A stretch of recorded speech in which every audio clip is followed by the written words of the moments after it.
absolutely. All right. Well, Jeff, it's up to you to start your story. Tell us all about it. Well, number one, I'd like to thank you, Leo, and the Inventors Society of South Florida. I think it's just been a great organization. It's been part of my journey in the atmospheric water generator business that my father and I started in Florida back in 2009. We were blessed to have won the award of the best invention in South Florida when we were members of this great organization when you were there at the Palm Beach Convention Center. So when I found out that you were back involved and you asked would I like to tell my story, I said, Leo, absolutely. So I really didn't prepare any PowerPoints or anything like that because I believe in this type of organization, the most important thing that we can gather together is the strength and the knowledge to move forward in this business, in this crazy world. I mean, as inventors, we look at things and how we're going to change and how we're going to make our mark and how our invention can integrate into today's society. And of course, we all hope not only that it does that, but it makes us some nice money in the process. I will tell you in the 14, 15 years, it has been a very difficult thing to make a return on the investment that my family and I have put in. I believe we've positioned ourselves now in this arena, but between venture capitalists, but people looking out there to steal your invention. I mean, we all know, we go for patents and we think once we have the patent, oh great, I'm secure, I'm safe. But then you realize that you have to have the money to enforce your patent, okay? And so as you're taking this idea and developing it, and other people are trying to steal it, there are people that just sit there and they have an actuator and says, well, we're not going to pay them any licensing fee. Let them come after us because right now they're not capital strong to do that. So they're going to have to make a decision either pay a lawyer to come after us or to continue down the road that they're going to do. So those are battles that as a group, as a society, that Leo is coming back and running again.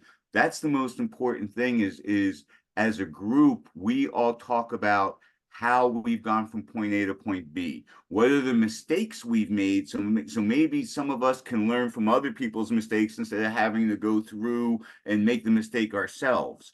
So, I was talking with Leo and it was great to reminisce with him about where we've been and where we're at now. And the company that I founded and I ran that I won the prize with as the best invention is not the same company that I own now, but now we own the patent and all the workers that were at my old company when they found out I did the other company came back. So the people that we started this process with in building what I believe is the best product on the market uh, all came back to me and encourage everyone that if you have the belief and you're doing things the right way, stick to it and surround yourselves with people who are going to believe in you. That's probably the most important thing because we're all energy. You have to believe that you can get from point A to point B. If you don't, it's going to wear you down and you're not going to be as efficient and effective as you need to be to fight the battles that we fight every day. We all say it, we all have heard it. If it was easy, everyone would be doing it. And we all know taking an idea from our head, putting it on a piece of paper, and getting it to a point to be manufactured where the public can buy it is an expensive, long, and tedious process. And you're going to encounter people who are not going to be as fair as you want to be and will try and take advantage of that difficult journey that we all have to face, right? So the most encouraging thing that I can say to you is surround yourselves with people who believe in your vision. because if you surround yourself with people who are going to, why are you doing this? Aren't you tired? You speak that negative energy consistently into someone, and I don't care who you are, it drains you. It takes your focus off what needs to be done in order to effectively and efficiently put your product out there. And then you have to set goals. What are you looking to achieve in doing this? If you're looking for licensing, okay, surround yourself that way. If you're looking to take it to the market yourself, there are different ways and different organizations that can help you in getting from what your vision is. But if you don't know what your vision is, it's really difficult for anyone to help you or put you on the path that is going to be successful, because a licensing agreement is going to be totally different group of people than going out and doing the product yourself and taking advantage of the product yourself.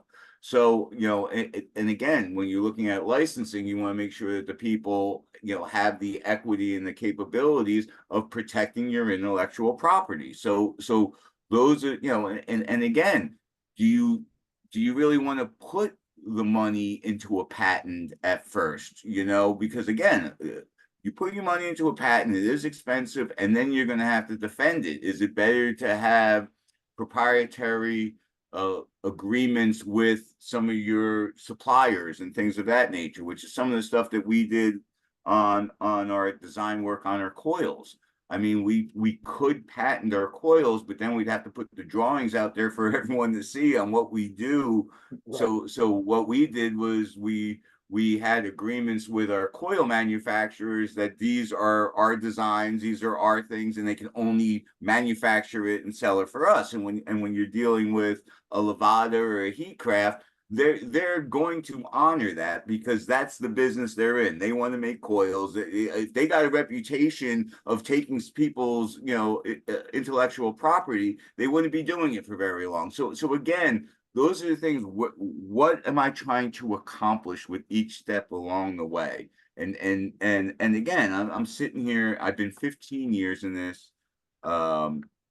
We're now with the second company that I formed at a great opportunity to start seeing a serious return on the $3 million my family and I have put into this. There have been times that I couldn't pay myself, and I'm eating ramen noodles and going down to a small studio and wondering if I'm going to be having to get a trailer to live in. But we're definitely at the point. I did go through similar to Leo and I were talking when he had his medical problems right after we won the award, and we had our best year at my other company, Drinkable Air, where we won the award with, and that was back in 2014. We had our best year. We did about 1.8 million in revenues. We were profitable. We were just turning the corner. And again, this is from doing our first manufacturing of the product in late 2009, 2010. So we went through the first run of 150 machines, getting it out there, getting feedback, and we really started to take off.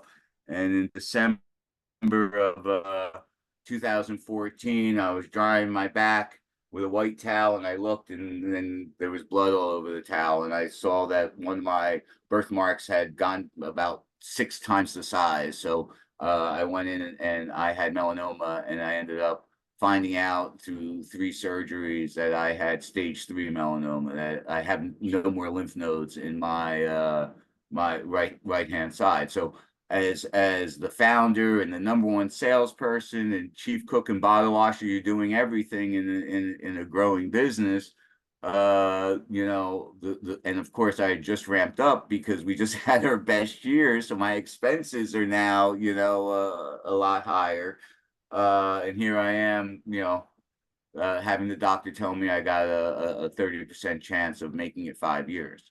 So what I ended up doing was going for a non-FDA approved, because I'm like, well, if the approved method is only giving me a 30% chance, why not take a chance at a new immunotherapy, which I did. And praise God, I'm here in 2024, so sort of beat those odds when I rang the bell after 12 months of immunotherapy, pretty stressful immunotherapy.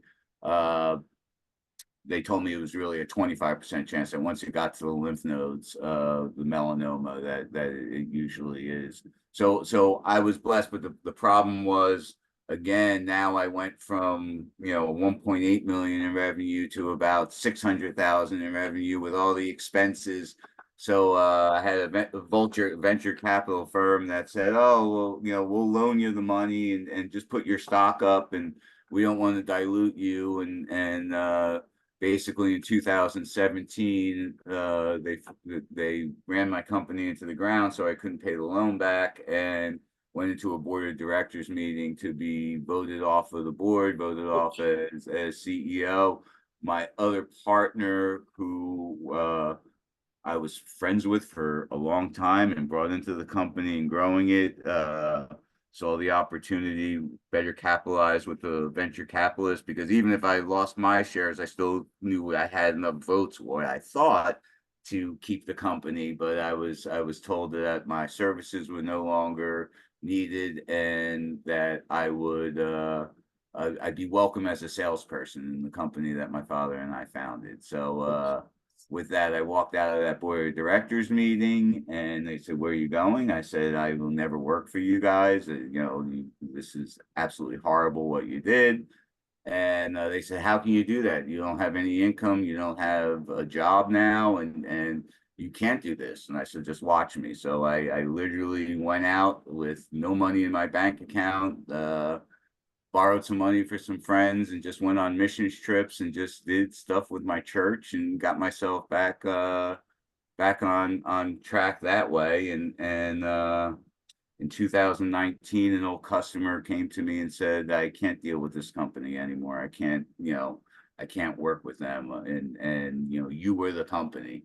And now they had licensed the patent, and they had lost the license from the patent. I always had a relationship with the patent holder. So we went out and bought the patent, and all my workers came to me. So that's how I started Altitude Water. And we're back in the range of our disaster relief trailers have provided water for 350 people in the Maui wildfires, 3 homeless shelters. We just have a South Florida disaster relief trailer that we're taking to Tennessee and to Georgia.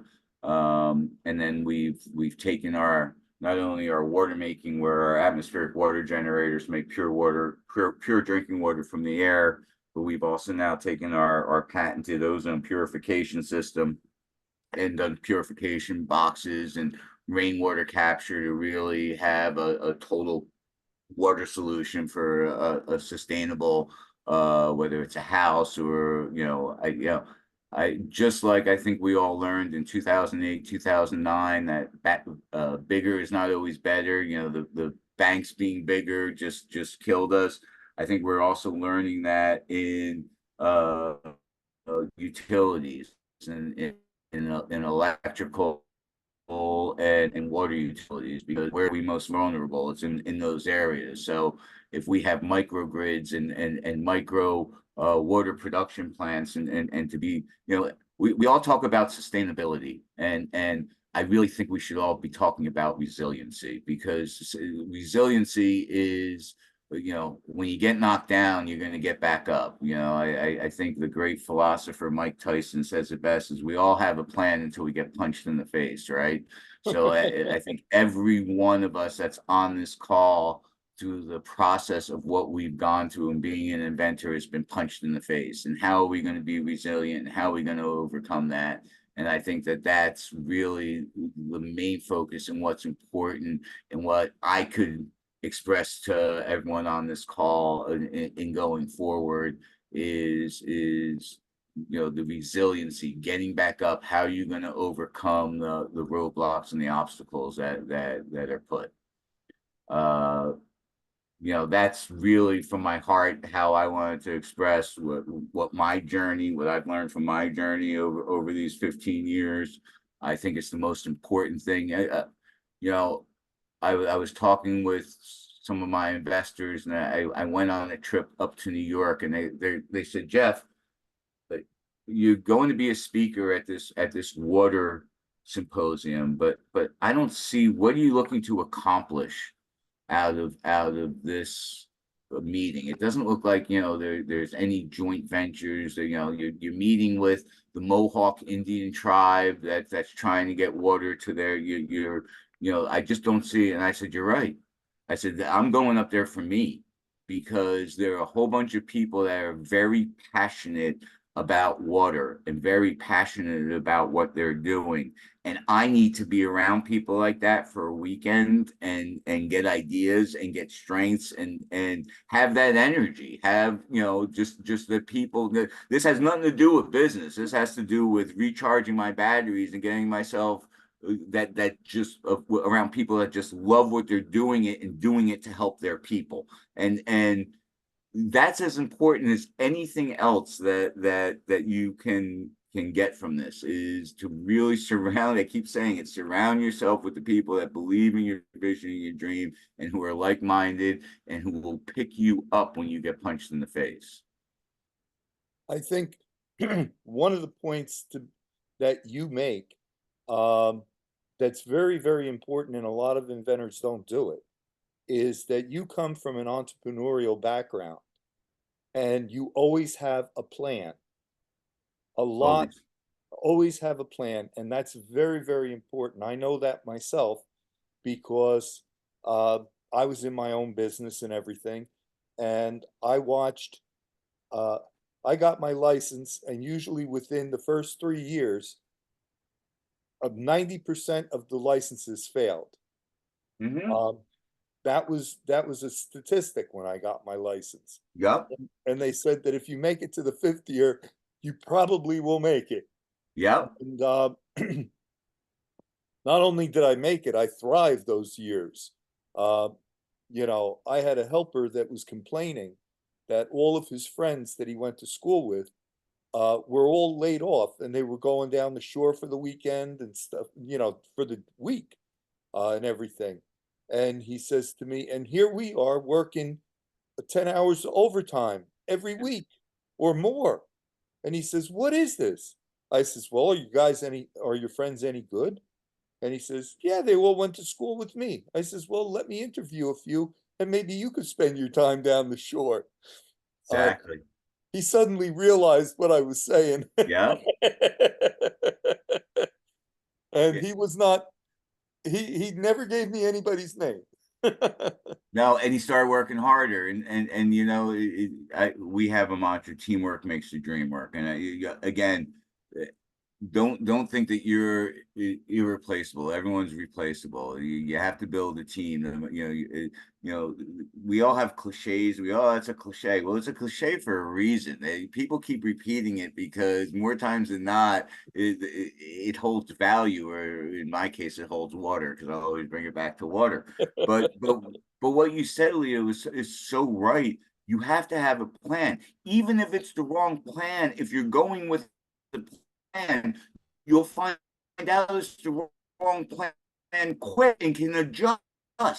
Okay, so have and look for it to adjust. But if you don't have a goal in mind and going forward, and at least you'll know that that plan wasn't right and you have to adjust it. If you don't have a plan and you're taking all these different ideas and don't really know where you're going, you're never going to be able to decide what's right and what's wrong, what needs to be fixed, because you don't have a plan. You're just going, take it as it comes. No, you can't take it as it comes. You Right. have to have a plan. Your plan may be wrong, and be ready to adjust, but at least you know that you're not going to go down that same road again. Exactly, exactly. I know that when I started my business it was in one part of New Jersey. Uh, I went onto the penny papers, uh, Yeah. and ran an The ad. penny savers, yeah. Penny savers, yeah. Yeah. And I ran an ad, and I must have got 10 calls the first week, you know. So when I moved to the complete opposite end of the state. And when I went up there, I put my ads in penny savers and I didn't get a single call. So then I had to figure out, how are these people working? So Right. it's exactly that. You put in the plan, you say this is going to work. Oh, it didn't work. Okay, what's the next step? Uh, and so many of the inventors I know are waiting for somebody else to lead them to that. And it's never going to happen. It's Never, never, ever going to happen. it's your invention, it's your idea, okay? You just remember one thing, you learn more from your failures than you do from your successes. Yeah, Right, throughout this whole I tell everyone we make the best atmospheric water generators in the world and in the business because no one's made more mistakes than us.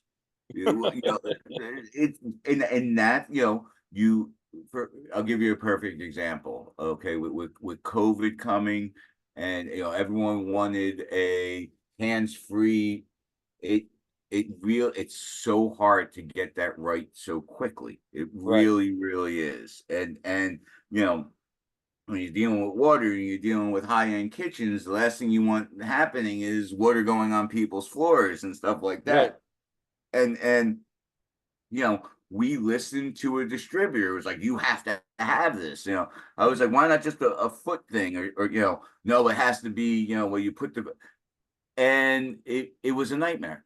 It literally was a nightmare. And again, it was something that I didn't stick to my guns on, and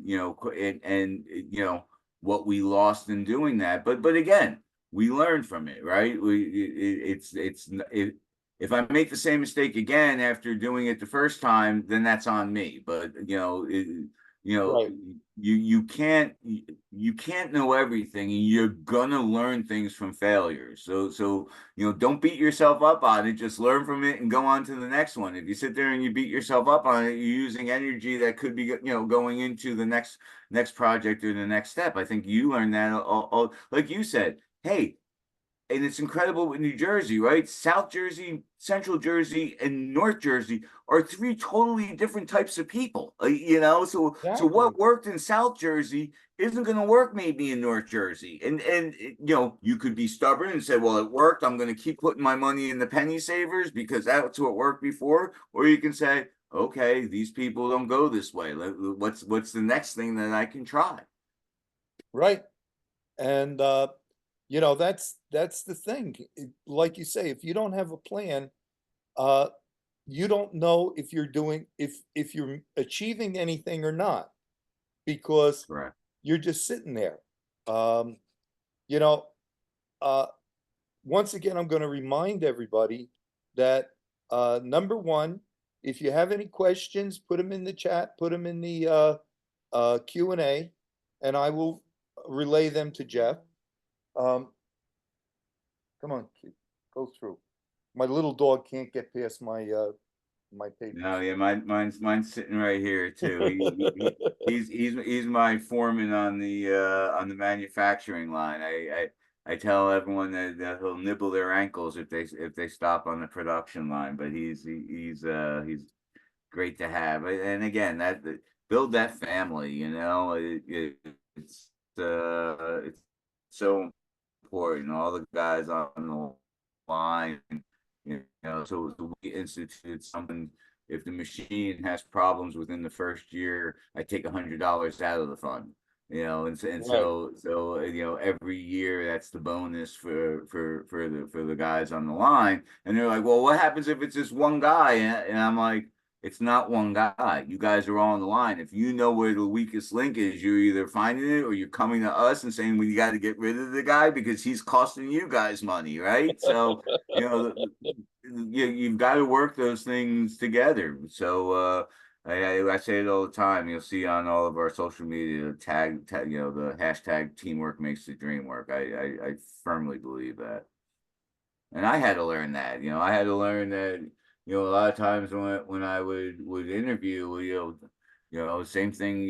When we win the award for the best invention, I'm the one that gets to speak on it. I'm the one that gets to put it on social media. But it's not me. It's all the guys as well, from the workers in the line to the patent holder, and if you don't give credit where credit is due, the resentment comes. And I'll never, my friend and everything like that. That was the one thing he said. I never felt I got credit from you, and well, I felt it when he decided to vote with the vulture capitalists and vote me out. So I think I better have learned something from that. Yeah, I'm not saying that everything is always, perception. And then the other thing, perception is stronger than reality sometimes.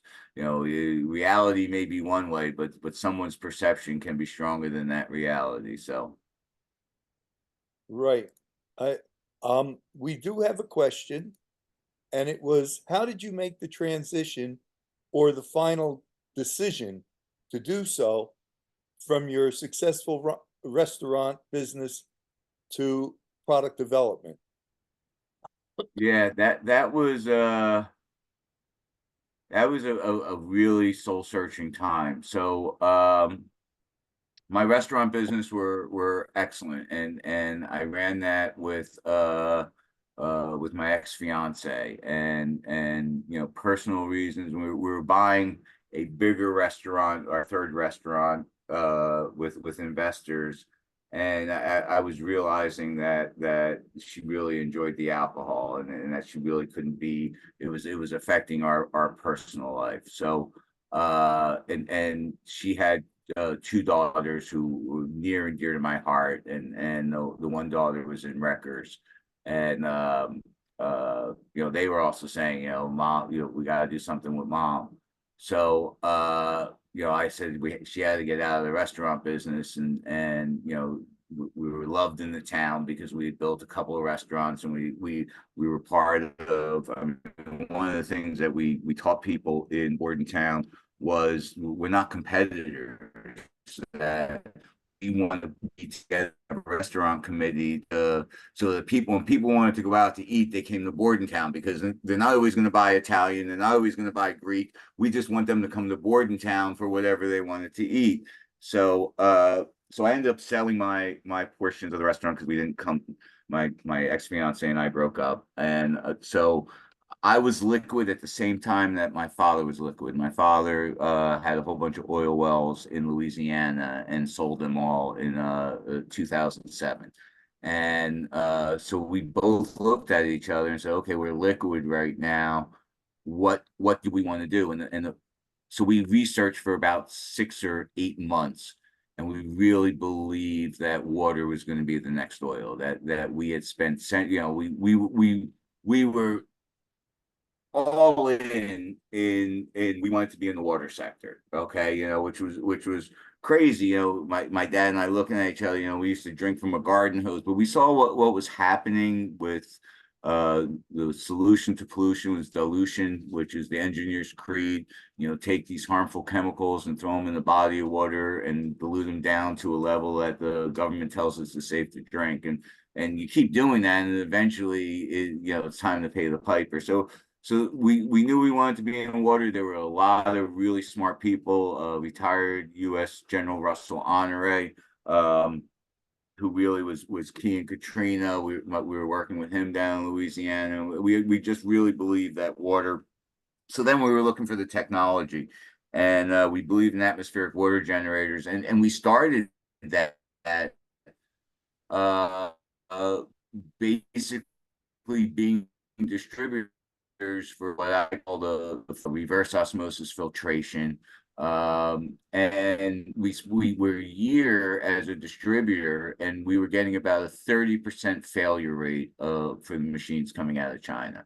And not only that, the ones that were working, we were finding that the water quality was decreasing the longer, and we found out it was in the lines, that biofilm, which is now proved. The CDC has come out and said the dental lines, Henry Schein, you have the chair side water that goes to the drill, and after a year, they were getting tons of infection, and it's the biofilm. So we had a decision to make. Okay, did we get into the wrong technology? We really didn't put a lot of money. We were a distributor. We were buying, container loads coming from China and reselling them. So, we had some investment in it, but not significant. And then we found this ozone purification patent for atmospheric water generators that we felt would be beneficial. So that's when we had the decision to make. Do we really want to go it all in now? You have to know my background. My friends are like, you are getting into manufacturing. You don't know how to use a screwdriver. Well, are you out of your mind? Okay. And that was really where the rubber met the road. And again, a lot of prayerful thought for me. My spiritual is important. And so at that time, obviously we were in a terrible economic downturn with our economy, and we had an opportunity to work in Trinidad at an old carrier manufacturer that had stopped its 1 ton and smaller AC units because China was flooding the market. Okay, and here's something that Trinidad is one of only 2 countries to ever win a trade suit against China, because they could prove that they were selling the 1 ton air conditioners for less than the actual parts cost. So, but even now, no U.S. manufacturer really makes a 1 ton or smaller compressor. But so we had an opportunity where they said, this makes sense. The line we shut down, you guys can have. You can use our temperature and humidity room to test everything. We just want to be a part of this. So they basically gave us the opportunity to use one of their lines in Trinidad. So I had to live in Trinidad for about 9 months in doing R&D, and it just seemed that things opened up.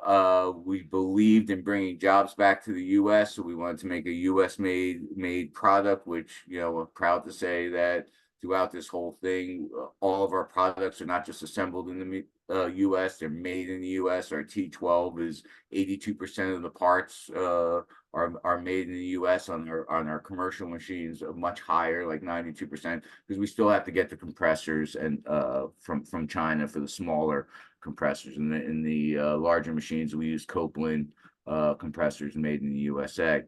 But so that's a great question, and the only thing that is really an evaluation, and again, I was working with my father, so we could be honest about things. We could, what's the risk reward? Everyone says that Ben Franklin, his biggest invention was electricity, right? The kite with the key, and I believe it's the T graph. You put the T there, you put the pros and you put the cons, and you grade, and that's how you make the decision, right? You list all the pros, all the things that are beneficial, all the things you're going to think you're going to encounter, and realize you're not going to list all of them, but then grade them as to what's most important to what your overall goals are. And so part of my father and I wanted to do, we've had a different and crazy life, but it was to leave a little bit of a legacy. It incorporated a lot of things we believed in. So we decided to take the risk and go from just putting a small amount of money into buying product to what we knew was going to be a 2-3 year journey of just draining our bank accounts into manufacturing and getting an idea that was on paper into a product. We laugh and say we were committed, but some people thought we probably should have been committed. So that's where the thought process went. But it's been an incredible journey. I've met some incredible people. I mean, to be in Africa and have an 8-year-old look at me and say, "Are you going to be like the German company who drilled the well here?" And the minute that the well broke down, left us.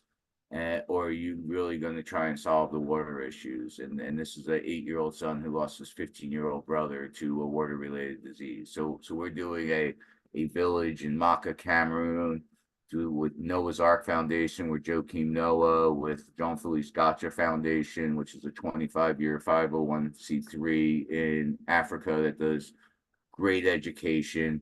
And then L'Oreal Women's Sustainability Fund donated did a 350,000 grant to this project, providing 1,000 gallons of water for a village that their only source is 4.2 kilometers away to a very dirty river that they wash clothes in and do everything. And they lose between 5 and 8 people a year to water-related illnesses. So those are things that keep going. Now, those are things that, again, effective charity versus regular charity. Effective charity is you're trying to do a theory of change because you're also trying to convince the families that it's better to bring your kids in to be educated than out in the fields working for them to bring the papaya to market, because that's how they're making their money. You try and express to them, like, look at the Philippines where they put everything into the education of their kids. They become nurses. They come over here.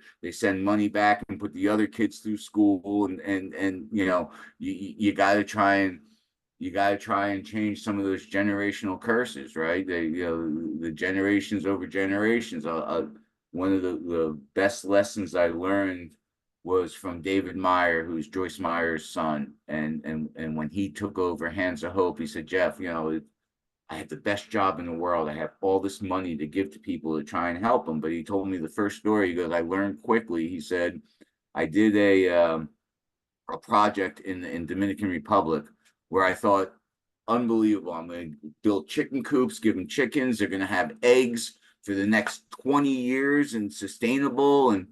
And so we went back 6 months later to empty chicken coops. And he said, where are the chickens? And they said, well, our leader's daughter got married, and it's tradition that we have a huge party. So we cooked all the chickens for the party. And he said, then you realize if you don't know the culture, you don't understand the people, that you're not doing effective charity. You have to understand what the culture is. So, effective charity takes time, effort, and money. And on those projects, we don't make any money. We hope that we can do well and do good by selling retail to customers and take some of the other projects that we do to help people, and that sustains us through the battles that we're going to constantly face.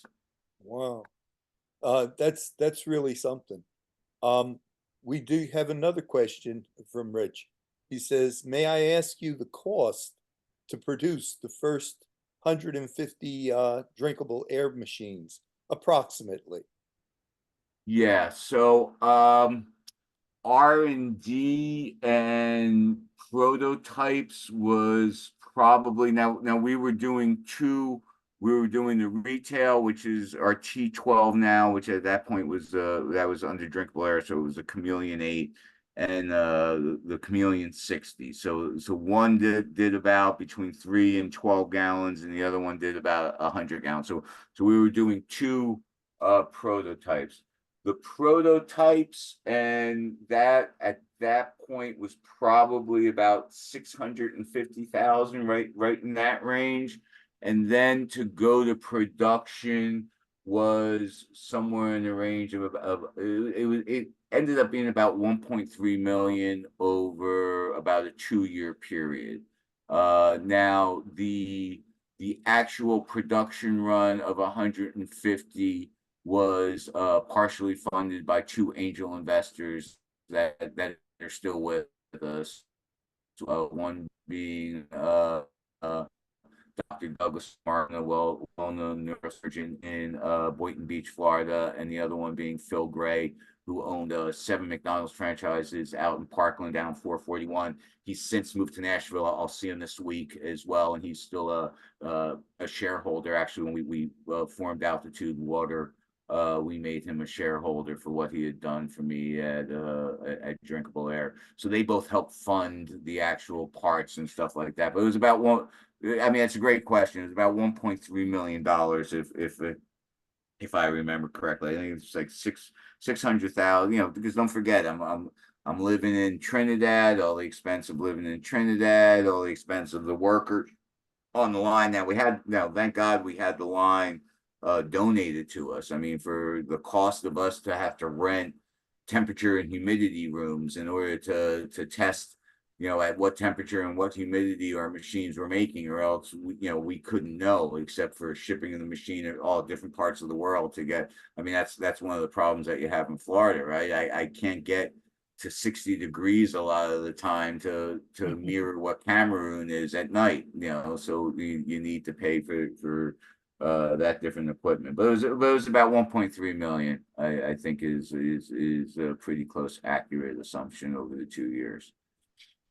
Great. Um, uh, Let me remind the attendees that if you want to join our conversation here, just raise your hand and I'll promote you. Um, we've had a few people come on since I mentioned that before, so I just wanted to let them know. And also, you could either go in the chat or the Q&A and write down a question if you have one for him.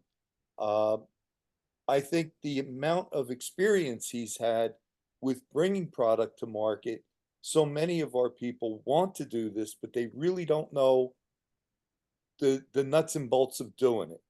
And I mean, that's the thing. When they're looking for investors to invest in and take the ball from them. And investors don't invest like that. They invest when you show them how much they're going to make. I remember I had one investor, he ran several investor organizations for big money. And he says, the first question I have is how much am I going to make? The second question is, how much does it cost me? And the third question is, maybe, what is it? So Right. you can't go to them and say, look at this great idea, and they go, your numbers? I'll give you a perfect example of that. I mentioned Dr. Martin, right? So, I mean, for probably the first 2 years, we were trying to get him to invest in the company, and he would never come down. He would never, and we'd say, oh, we're having this event. And he's just like, okay, I'm not going, but I'll donate all the wine, for the people, so he would help us in various ways. And it was until we had the prototypes up and operating that were shipped up from Trinidad, where you could actually, take a cup and put it and drink the water, and he's like, oh, it's ready. And we said, yeah. And he came up and he walked into our facility. And you have to understand, Dr. Martin he's a world-renowned neurologist, but he has a palate for wines. He's knighted as a chef. He has so many different. So he comes in. He doesn't even say anything. He goes to the machine. He puts his glass to the machine, takes it, swirls it, turns around, starts walking back out. Dr. Martin, what are you doing? He says, I'm going to get my checkbook. He said, that's the best water I've ever tasted. So for 2 years, we're sitting there trying on the concept, on the concept, on the concept. And he was like, no, you do the concept. When there's something for me to taste and something for me to see. And that's when he came and wrote the check for him and Phil Gray helped split the cost for the first production run, because at that point it was just in parts, not in labor. I think the T12 were costing us about 2,100 uh cost of goods, just 350,000 just in the parts. And again, your parts are always going to be higher. You have no economics to scale. Your metal fabricators have to start everything out. They have no drawings. You're working. So again, the cost of that of the run ended up being with labor and stuff like that. And you're always you figure out what your numbers are and then triple it, because that's what's going to happen as you go down the line and reality sets in, and those punches come to the face. It's I usually find it's about 3 times the amount of what we originally budgeted. Wow. We have another question from Val. And she says, just out of curiosity, how did you meet Doug Martin? Um, I slightly know him from a club I belong to. And thank you very much for a fabulous presentation. And much further, your wish to help people is very gratifying. Yeah, Uh, thank you very much, Val. Yeah, Dr. Martin's an incredible. So through again, another organization that we belonged in. We met a person by the name of Steve Kyrus, who had worked with Dr. Martin for a number of years. And Steve was an investor in actually with former Mayor Frankel, and they opened up a green think tank down at Clematis Street, right at the end of Clematis Street. So he invested heavily in the green space and in this think tank that we actually, as a Drinkable Air, were a part of and a member of. And Steve actually came on as an officer of the company, and he knew Dr. Martin, so he was the one that was always bugging Dr. Martin to come taste our water. Well, to invest. And then when he told Dr. Martin that the prototypes were delivered from Trinidad, he Dr. Martin actually came down. But like I said, we had a lot of fundraisers and stuff like that he donated wine. I'm not coming to it, but here's all this wine. Here's all this good wine. You should be able to bring good investors in with this wine. And that's how we met Dr. Martin. And Phil Gray. We met through a customer of ours who really believed that had actually put his whole sound system when he moved down to Florida in his Parkland home. And Phil Gray was a top 30 executive of McDonald's Corporation in Chicago, and he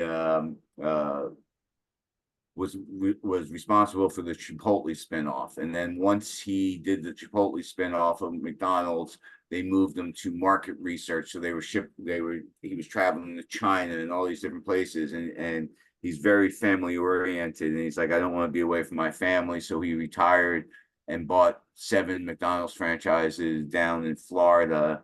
And so when he moved down here, this gentleman, did all of his work and told him about us, and he came to our factory. And like I said, he's now moved to Nashville, where we've done a water hub. We've provided water to Amy Grant's and Vince Gill's farm in Franklin, Tennessee for the past 9 years. And really used it as also an R&D facility. So she donated her farm to Barefoot Republic Camp, so underprivileged kids would have the ability to go to summer camp. She did that, and she didn't realize the whole process. 2 months before, 9 years ago, she was supposed to open. Williamson County says, oh, by the way, you have to have a gallon of water per person on your farm or you're not getting the permit. And she had our smaller units. She had come out to do a benefit for Cambodia, people we were involved with. And so she had her T12s. So she called for the bigger machines. And that's where we're actually going on Tuesday, and it's been 9 years, showing where the machine has come and where the water hub has come, and all the people that have been affected. So it's stuff like that really strengthens us. So Val, I appreciate it, but I firmly believe we're all put on this earth for a purpose, and when you start to believe and know your purpose, you're able to fight all the battles that are going to come our way. And that doesn't mean you're always going to do it right, or you're going to make mistakes, but it helps you overcome them. So she also mentioned that Doug is a serious foodie. The man has a palate that is unbelievable, and I've had some of the best lunches and dinners in the world with Dr. Martin. He is an incredible person. Yeah, without quite a foodie is probably an understatement. He loves good food, he loves good wine, and he loves helping people. So, you know, he's also someone that although he likes those finer things, he wants to make sure other people get to share them as well. So that's a great trait to have. He's not one of those people that tries to hoard it. He's helped a lot of people, and he doesn't sit up on a soapbox and say, "Look what I did." Most of the time, people don't even know it's from him. So, That's thank you, Val. that's pretty true about a lot of people that I know who make it up, who make it on their own, uh, then are always looking to help the next guy. You know, they're always looking for that. That Um, I mean, that was the crazy thing about the Maui wildfires. I mean, honestly, we've been doing disaster relief obviously because for 15 years. I mean, the first one that we were involved with was a tsunami. Uh, uh, Down in Guam, the Guam area, American Samoa, actually. But you know, here I am thinking it's the United States, it's going to be easy, and I mean, there's just so much between the native islanders, which you know have a right to feel that their sovereignty is, it was, you know, there's just so much in battling that you know, and again getting product in to help people in the state in the United. It was the biggest cluster that we've encountered in a long period of time. wow. It's stuff that we absolutely never thought we would encounter in what we did. But great people, great island, so beautiful. I mean, they really should be the poster child for sustainability, where 92% of their PV photovoltaic systems are hooked up to batteries to storage. Just to Wow. give you the difference, the second place state is California at 18%. So Hawaii understands alternate energy. Hawaii, you know, Hawaii has huge water issues. The problem is there's no joint leadership. So it's very fragmented and it's very untrusting. And again, to be down there like when The Rock and Oprah donated 5 million each, 10 million, and the uproar.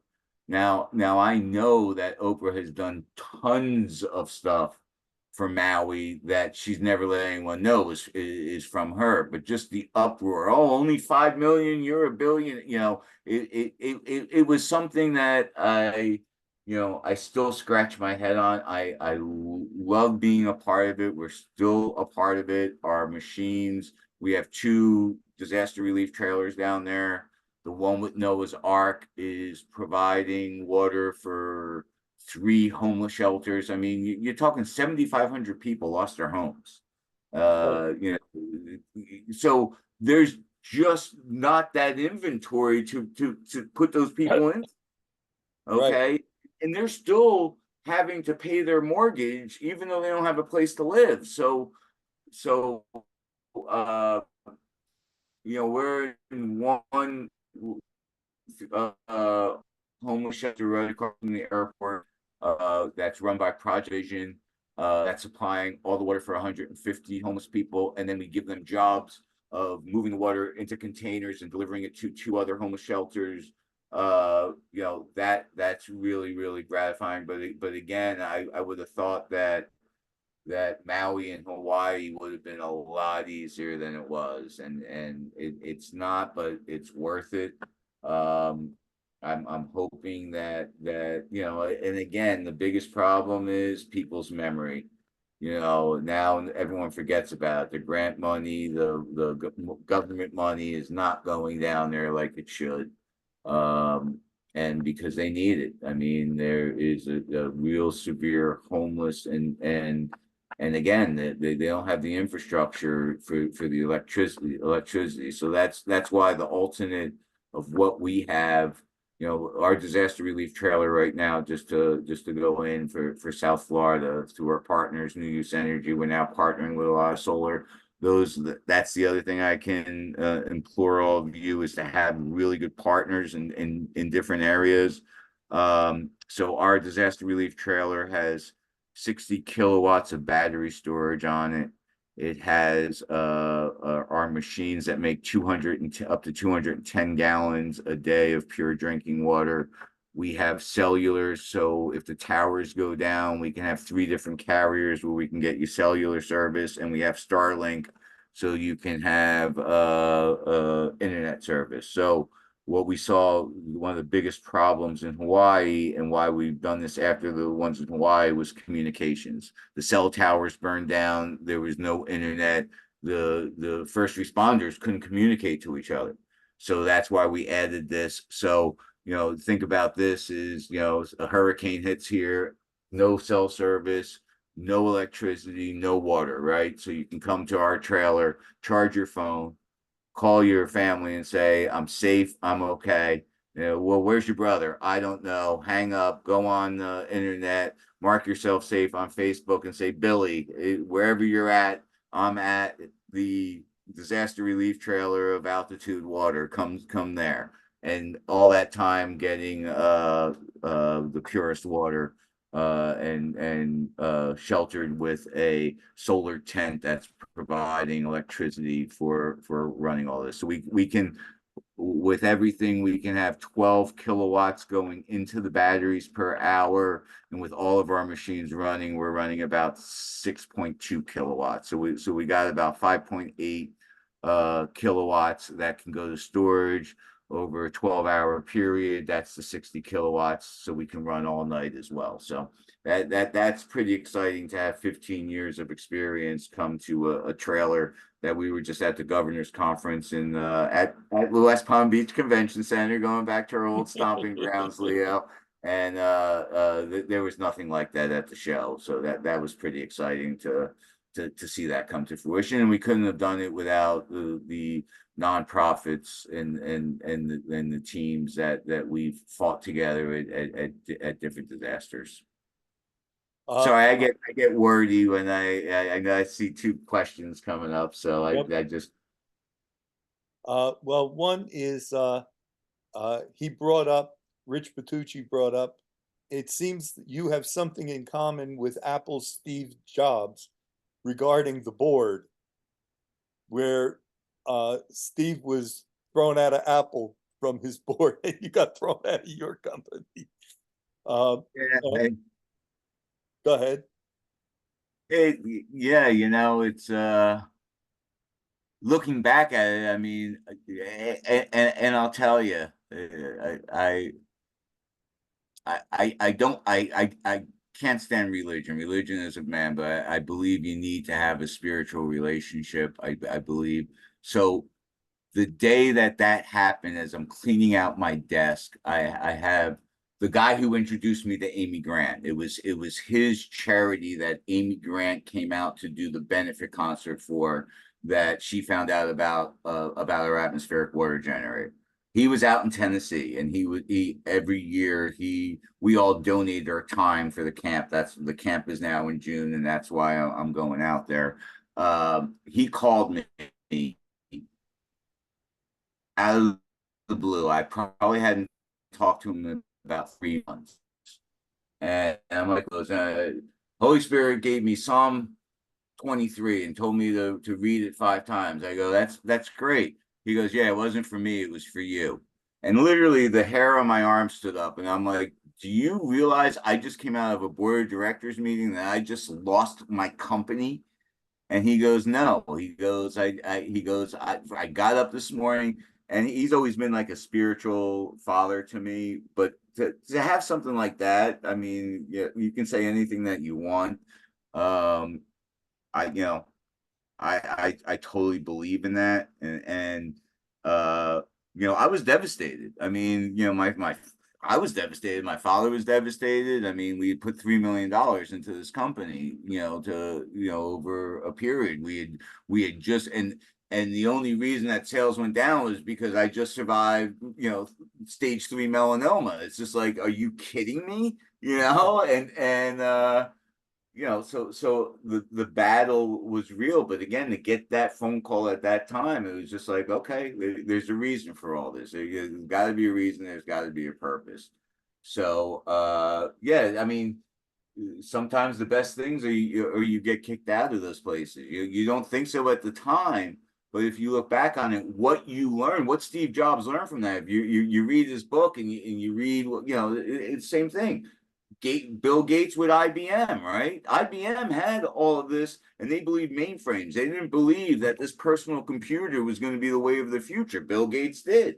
Okay, so he got kicked out of IBM and went and started Microsoft, and so sometimes what you think or what you that's why I said perception is sometimes stronger than reality. What you perceive to be the worst thing in the world that can happen can turn out, if you have the right energy, the right positive perspective, and the right people around you, can turn out to be some of the best things that could happen to you. But you try and convince you of that at that moment, absolutely not. I'm sitting here taking the desk of a company that I built, that again, out of a garage, and going down and on a air conditioning line, and it happened for a reason. Right. Val brought up, um, I guess this relates to her other conversation about wine and stuff. She says, and some of the best caviar also. But The best caviar. I actually have. If I go to my desk here in my house, I actually have two of the tins of the caviar that I had with Dr. Martin. So Val, you're absolutely correct. Dr. Martin, wine, caviar, anything that's fine, that tickles the palate, he absolutely knows and can discuss for right. hours. So he's a Um, great person to go to wine tastings with. she also asks, do you actually have a factory here in Florida? Um, and P.S. It's karmic, just meeting Leo, who has helped a lot of people and me too. I am working on something related to water too, but in a different area. Leo has helped me put me on the path that might actually get me there. So that's very nice of her to pass the credit around.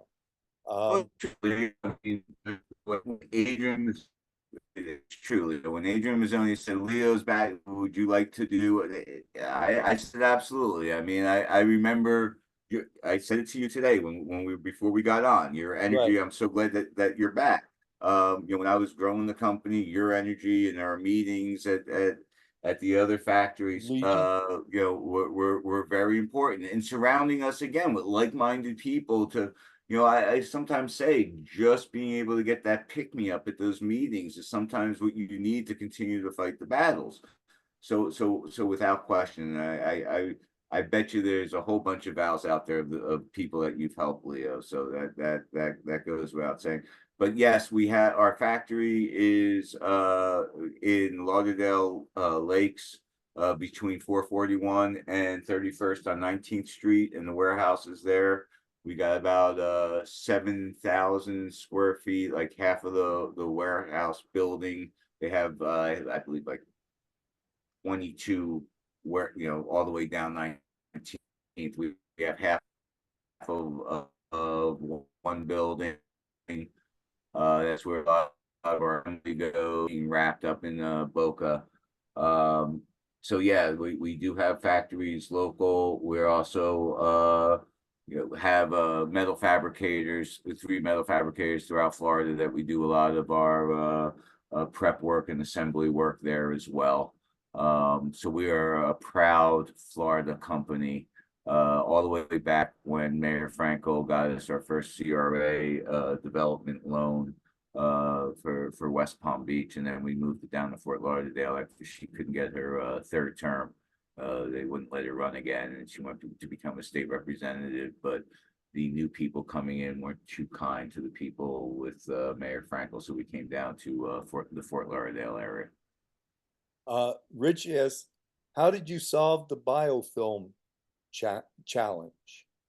That was the incredible thing with what we believe would be the game changer, and it's now the game changer for the purification. We use ozone, which is a natural gas.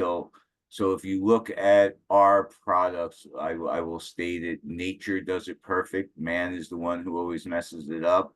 So I like to say that we make water with technology licensed by Mother Nature.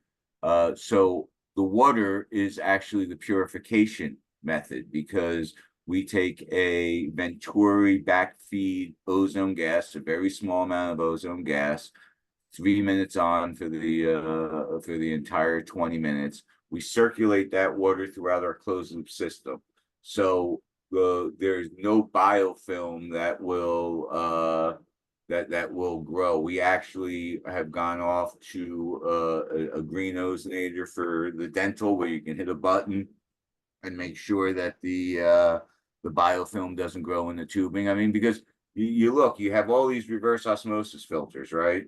And if it works great and it goes through the whole 7-stage cycle, at the end, there's still a tube that goes to dispensing, that the water is not treated. I don't care what happens. So, even those 5-gallon dispensing systems, I tell my salespeople, just go in there with a Q-tip, put the Q-tip up there and show them the orange and the bacteria that's growing in that. Water is a great environment to grow bacteria. So with the ozone purification, not only does it prevent any biofilm and kills any bacteria. I mean, ozone is 1,900 times more powerful of a water purifier than chlorine, and it's natural. But the other thing is it's O3, right? So what makes it such a powerful water purifier is the third oxygen molecule is what's known as a radical. So it'll detach and oxidize any virus, any bacteria. It'll oxidize metals. Okay, so we use that as well in taking the sulfur out. We did a whole bunch of stuff with that, and that is been great R&D and research by Alvaro da Silva, who is one of our guys that 15 years ago was building that first run. I mean, it's really interesting is one of the things that's proud, we still buy our bolts from Broward Bolt, and they still have our machine from that first run 14 years ago, and it's still working in their reception. So that's always awesome when we go to buy it, and like that, if you look at that machine compared to what we've come to now, it's like night and day. But it's so cool to see one of our machines still operating 15 years. That was our first run that was funded. So the ozone then reverts to oxygen. So literally, I should have done it in a glass, because I have my machine at home. I drink a lot of water, but you would look, the water inside here would actually look carbonated, and that's just all the oxygen that's in the water. So one of the things is your body's going to absorb it just from the basis of osmosis. If you have oxygen, something is going to go across the cell membrane. It's also hugely beneficial for agriculture and a lot of the things that we're doing with hydroponic, aquaponics, and things of that nature. And that's, again, one of the things that I will say is a lesson to everyone is you got to stay focused. I mean, water touches everything. We have people that want us to go, but we want to make sure what we do right and we do well, and there's a market that we can get a return on investment on quickly. But we could go into so many different things and not be good at any of them. We've worked about 3 years on this, and a lot of time during COVID, where in the factory as mad scientists and just tested everything and MacGyvered everything, so to speak. But it really has turned out to be an incredible system. And I mean, Alvaro came back and said, Amy and the farm manager hugged me and said that we've totally changed the farm, and to have stuff like that. So yeah, I can't wait to get out there, because this is the last year that she's going to retire from doing the farm. I mean, the farm may still have the camp, but she's so involved with it. She just, she just wants to be with her grandkids and do her touring. So it's sort of going to be like filming of 9 years. So and to see that our last present really changes her whole farm is going to be fun. Definitely. Um, that one of the things that you brought up um, is the fact that you stayed focused.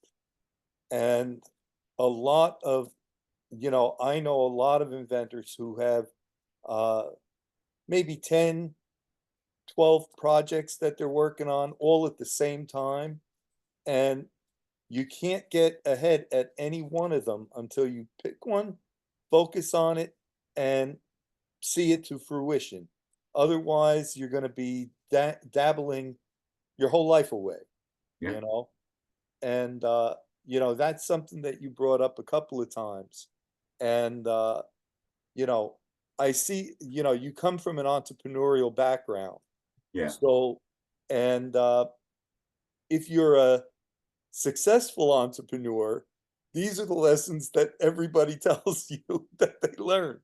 Um, if you're just an entrepreneur that's actually working at McDonald's, you're really not going to get very far. So, You can't be everything to everyone. You can only be true to yourself. You can't be everything to everyone. Just you have to learn that. And again, this is not like me trying to lecture on it. I've made those mistakes. I've tried to be everything to everyone. I right. tried to say, "Oh, I can do this and I can do that," and I failed at it. So I'm just trying to say, learn from my mistakes. I'm not saying, "Oh, you'd be stupid to do it." I did it. So it's not trying to, it's just you got to be focused. And again, like I said, it's the plan. So if you have the plan and you focus it down to one thing and it's not working, don't be married to the plan. Always test it, because you might have to shift. Okay, you may be wrong, then maybe go after the next one now. But you can put that one aside and put it out and say, okay, it didn't work. That, I mean, that's what it's all about. Like marketing, there is, you don't, there's no equation for marketing. There isn't. Like you were saying, you one time in the penny saver, in one section it did great, and another, and you talk to internet marketers, and it's like, we threw this one ad out that we thought was the worst, and it took off. We have no idea why it did. Again, you have to be willing.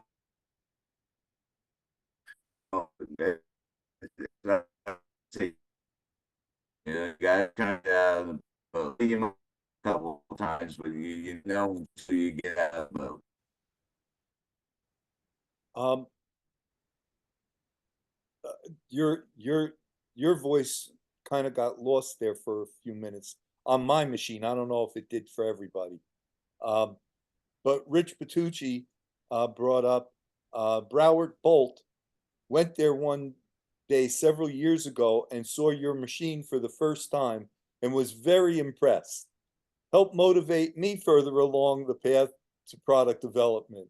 Amazing to think that the actual inventor is speaking to our group now. Thank you, Jeff. Thank you, Leo. No, and to me, that our machine, and again, we were talking about it earlier. That was the run that after all of our R&D and all the money that my dad and I put into it, that we couldn't fund that next run, and unless we had those angel investors, Dr. Martin and Phil Gray, and that run is that machine that I think is probably tell me better, but it's like number 13 or 14.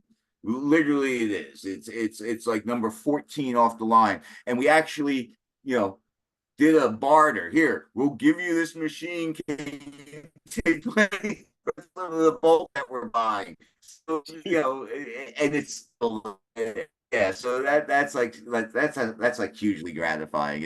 It's like when my dad was in the oil and gas business, and he went up to up in Pennsylvania, the first oil well in the United States is in a McDonald's parking lot, right? You know, so Right. it's like incredible. So, Richard, thank you so much. Yeah, it's been an incredible journey, and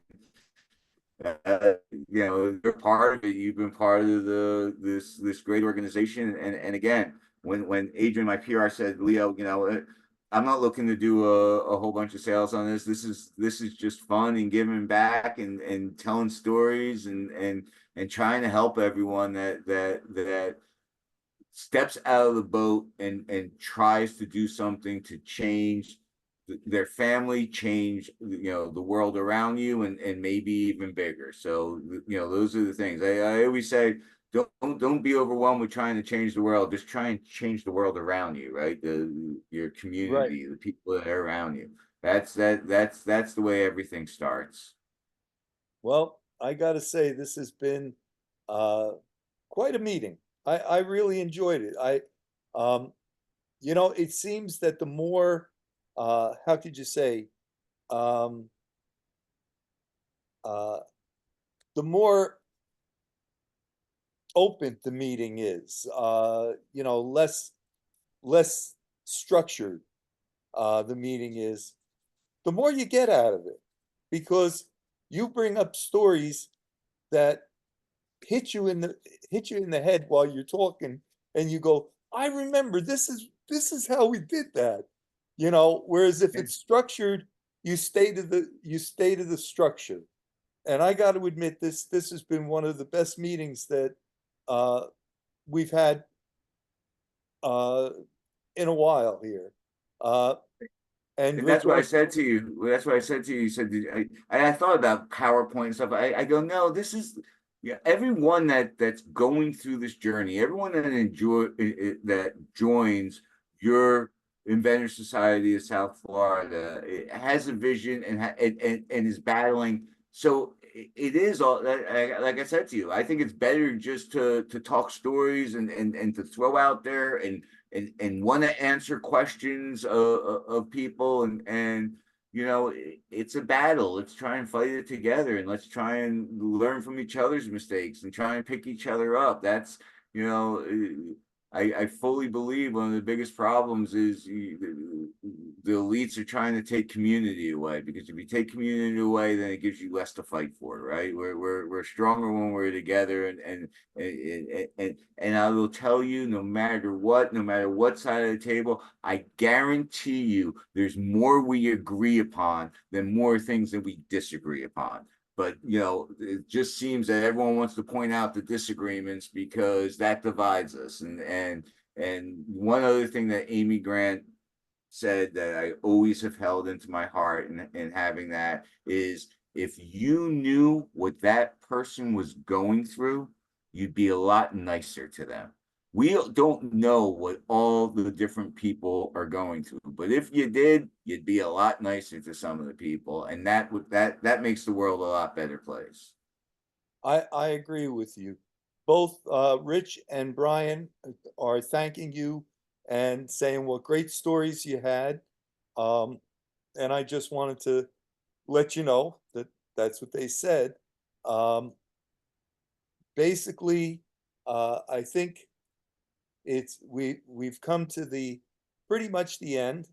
And like I said, I thought that this was one of the better presentations that we had for a while. Your stories are fantastic. Um, and it was nice reminiscing about Leegi Tool again. Uh, Dominic was Absolutely. Dominic was one of the best people that I ever met, and so giving, so giving. And I think that that's the key for a Heart of lot of these. gold. Uh, the more giving you are, the more you get. You know, and even if you Absolutely. don't get it, you what you've done for somebody else makes you feel like you got it. So it's been a great presentation. Thanks. Thank Hey, you. Leo, I love catching up with you and everyone else out there. I'm so glad that he's back. And if there's anything that we can do going forward, I mean, let's teamwork makes the dream work. I'm not just saying it. So, I firmly believe it. So thank you for spending a Saturday afternoon with me. Let me tell war stories. No problem. They were fantastic. Okay, everybody, I'm going to shut the meeting down now and let you all have your lunch. Be blessed. Take care. Bye. Bye.